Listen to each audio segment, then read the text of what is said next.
cool was DeMar DeRozan.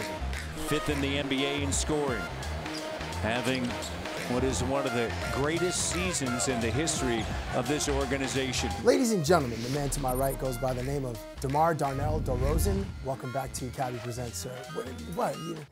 Listen, everybody gets the middle name on this show. How's this guy doing? My thumb? Yes. I still feel it.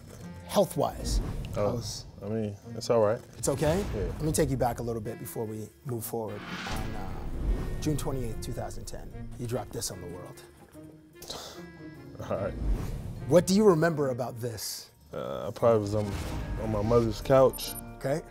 Because I didn't have a home of my own yet. I remember watching ESPN. Chris, you want to jump in and tell us where you're going to be as well? Yeah, I'm joining Mr. Wade in Miami. Chris was leaving. Right. And I just decided to, put that up. I think it's just a young kid, just jumping out there taking a challenge. Now, were you right? I don't know. This will be a self-fulfilling prophecy, potentially. I hope so. Right. I hope so. Sometimes you don't want to jump out there with your words too big, and you can't live up to them. You put this on the internet, so it lives forever. Yeah, that's why I don't put much on the internet now. Most 30-point games against any single team. DeRozan, spectacular once again, putting together one of the finest seasons in the history of the Raptors. You're the only guard in the association that averages 27 points per game, but only makes less than 1 3-pointer per game.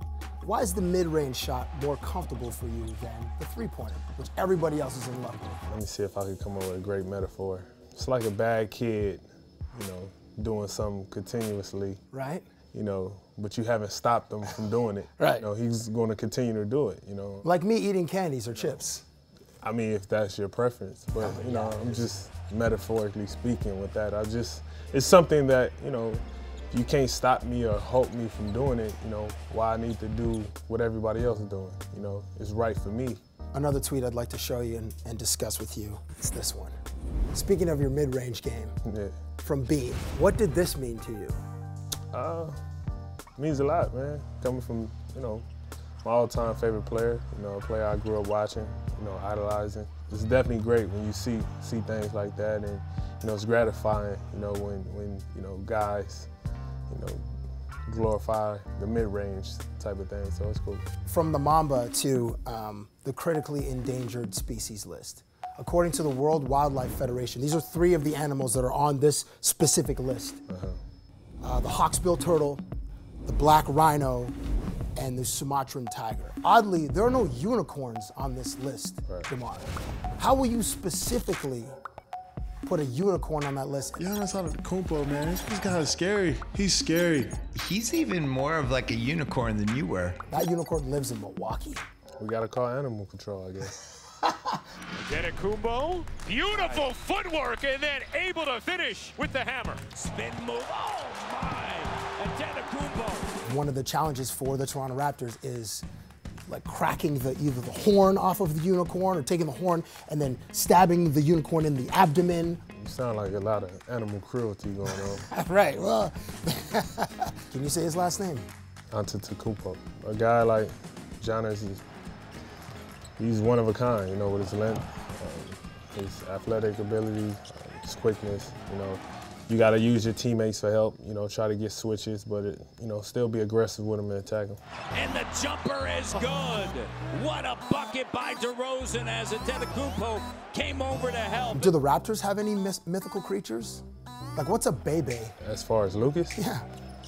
I don't know, a giraffe. Okay. What's a Valanciunas? A Valanciunas? A Volkswagen, I don't know.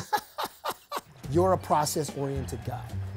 Now, how do you tactically break down defenders when they play you physically or when defenders have a considerable amount of length? I kind of mentally lock in and understanding, their tendencies, and just from there, it's all about, having counters or whatever they try to do to slow you down.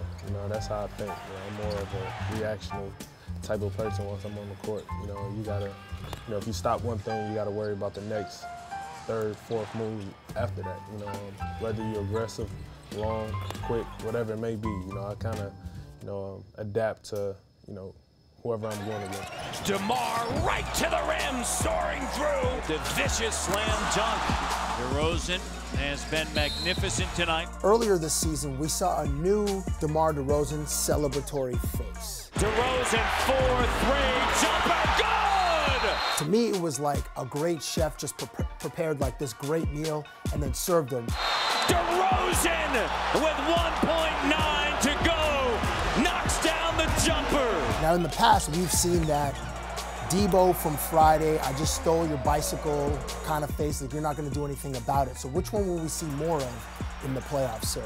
That intense one or just the basking in the glory of victory face? I think whatever the moment calls for, you know, it just happens. You know, it's something I never think about. It just comes out however it comes out. May I just plant a seed for a potential celebratory pose for this 2017 playoffs? Okay. As you are a Compton guy, and there is a legend from Compton named Kendrick Lamar. In his latest thing, he tells people to sit down and be humble. Sit down, be humble. Sit down, be humble. Tell him sit down, be humble. Perhaps it's just you hit the shot, it's just one of these, and just you're pointing at people, sit down, be humble. Sit down, be humble. As you walk up the court, sit down, be humble.